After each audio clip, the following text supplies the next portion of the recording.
आध्यात्मिक नगरी हरिद्वार कुंभ में आने वाले श्रद्धालुओं के लिए पूरी तरह से तैयार हो चुकी है। इस समय हरिद्वार की छटा देखते ही बनती है।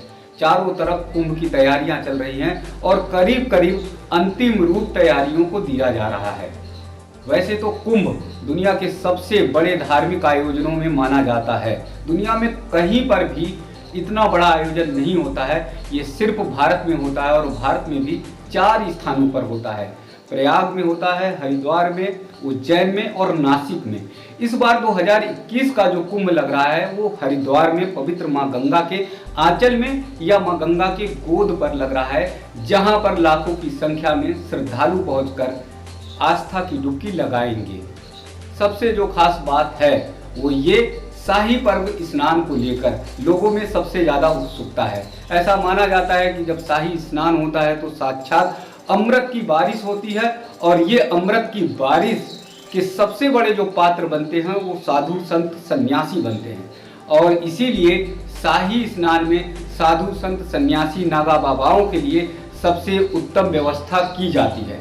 सरकार से लेकर स्थानीय प्रशासन सभी लोग शाही स्नान की उत्तम व्यवस्था में जुटे रहते हैं। देश और विदेश से श्रद्धालु आ रहे हैं। उन्हें शाही स्नान की पूरी तिथि और उसके महत्व के बारे में जानकारी होनी चाहिए। शाही स्नान कब कब पड़ रहा है उसके बारे में मैं जानकारी दूंगा।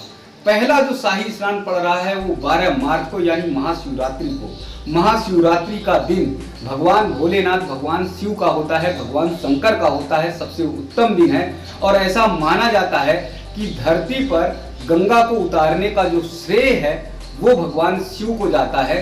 इसीलिए महाशिवरात्रि के दिन पहला शाही स्नान है। उसके ठीक 1 महीने बाद फिर 12 अप्रैल को शाही स्नान है। सोमवती अमावस्या का दिन है। ये भी बहुत पवित्र और बहुत उत्तम दिन माना जा रहा है। तीसरा जो शाही स्नान है वो 2 दिन बाद है, यानी 12 अप्रैल को दूसरा है। तो तीसरा जो है 14 अप्रैल को है। 14 अप्रैल को मेष संक्रांति के दिन शाही स्नान है। चौथा जो अंतिम कुंभ का शाही स्नान है वो 27 अप्रैल को है, वैशाख पूर्णिमा के दिन।